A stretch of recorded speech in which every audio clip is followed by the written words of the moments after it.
मैं अपने सभी व्यूअर्स का अपने ई क्लास में वेलकम करता हूं। जैसा कि आप देख सकते हैं, आज इस वीडियो में हम बात करने वाले हैं सीआरआर और एसएलआर, कैश रिजर्व रेशियो और स्टैट्यूटरी लिक्विडिटी रेशियो के बारे में। और ये एक मॉनेटरी पॉलिसी का टूल है। तो चलिए जानते हैं इसको कि आरबीआई कैसे इनका यूज करता है ताकि क्रेडिट को कंट्रोल कर सके इकोनॉमी के अंदर। देखिए, पहले समझते हैं सीआरआर और एसएलआर है क्या। जैसा कि हम जानते हैं कि कमर्शियल बैंक्स जो हैं, जो भी फंड्स रिसीव करते हैं, उसमें से उन्हें कुछ पैसा अपने पास या कुछ पैसा आरबीआई के पास रखना पड़ता है, करेक्ट, ताकि जब लोग अपना पैसा मांगने आए तो उन्हें दे सकें। तो आरबीआई ने इस तरह के दो टूल्स यूज किए गए हैं, एक सीआरआर है और दूसरा है एसएलआर। सीआरआर एक minimum percentage of bank deposit होता है जो उसको आरबीआई के पास रखना पड़ता है। इसको समझते हैं कि देखिए, हम जानते हैं कि हर एक कमर्शियल बैंक के लिए आरबीआई एक बैंकर का काम करता है। तो जिस तरह हम अपना अकाउंट बैंक में रखते हैं और हमें कुछ पैसा बैंक में छोड़ना पड़ता है, वैसे ही हर कमर्शियल बैंक को अपना अकाउंट रिजर्व बैंक में रखना पड़ेगा और उसको अकाउंट के अंदर कुछ पैसा छोड़ना पड़ेगा। तो ये वो minimum deposit of amount of money होता है जो हर एक कमर्शियल बैंक को आरबीआई में छोड़ना पड़ता है, परसेंटेज ऑफ डिपॉजिट जो उसके बाद डिपॉजिट्स आते हैं। और इसी को हम सीआरआर, कैश रिजर्व रेशियो कहते हैं। और एसएलआर क्या है? एसएलआर वो परसेंटेज ऑफ डिपॉजिट्स होता है जो बैंक को अपने पास लिक्विड फॉर्म में, लिक्विड फॉर्म का मतलब पानी वानी नहीं है, यहां पर हम समझते हैं, हम जब फाइनेंशियल टर्म्स की बात करते हैं तो लिक्विड फॉर्म ऐसी कोई भी ऐसा एसेट जिसको फटाफट कैश में चेंज किया जा सके, उसे हम लिक्विड फॉर्म कहते हैं। तो वो जितना ज़्यादा, क्योंकि लोग पैसा मांगने आएंगे तो उनको पैसा वापस देना पड़ेगा, तो कुछ पैसा जो है कमर्शियल बैंक्स को अपने पास लिक्विड फॉर्म में, कैश में, गोल्ड में, ताकि उसे फटाफट कन्वर्ट कर सके, अपने पास लिक्विड फॉर्म में रखना पड़ता है। और इस परसेंटेज ऑफ मनी को हम, इस परसेंटेज ऑफ डिपॉजिट्स को हम कहते हैं एसएलआर। ध्यान रखिए कि ये सीआरआर और एसएलआर दोनों आरबीआई द्वारा फिक्स किए जाते हैं और एक समय समय अनुसार मनी सप्लाई को ले देखते हुए इसको चेंज भी कर दिया जाता है। अब जानते हैं कि इनका क्या प्रभाव पड़ता है इन्फ्लेशन और डिफ्लेशन पे, जैसे कि हमने अपने बाकी टॉपिक्स में भी पढ़ा है।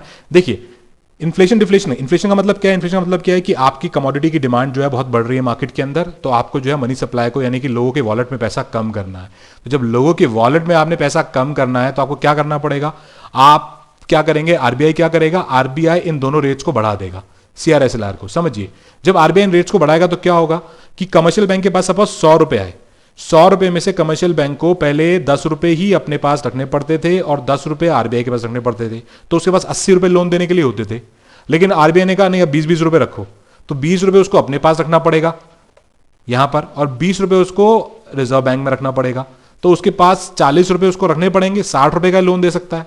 तो इससे होगा क्या कि अगर इन दोनों रेट्स को बढ़ा दिया जाएगा तो इससे जो एक्सेस रिजर्व हैं जिससे वो लोन देता है वो रिड्यूस हो जाएंगे, है कि नहीं भाई? पहले वो 20 रुपए अपने पास रख रहा था, बाकी 80 का लोन दे रहा था, अब 40 रुपए अपने पास रख रहा है और 60 का लोन दे रहा है। तो लोन देने के लिए जो अमाउंट था वो रिड्यूस हो गया कि नहीं हो गया?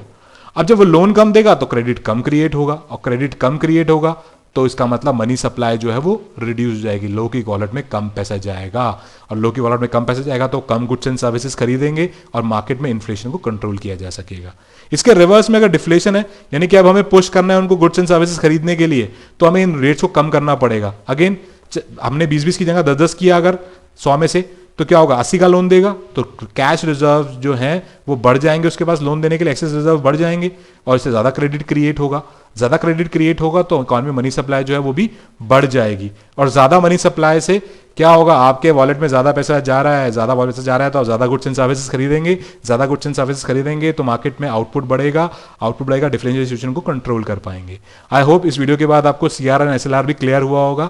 ज्यादा बच्चे कंफ्यूज हो जाते हैं सीआरआर और एसएलआर में, तो ध्यान रखें सीआरआर, कैश रिजर्व रेशियो, इसके ध्यान रखिए। सिंपल सी बात है, सीआरआर में क्या है?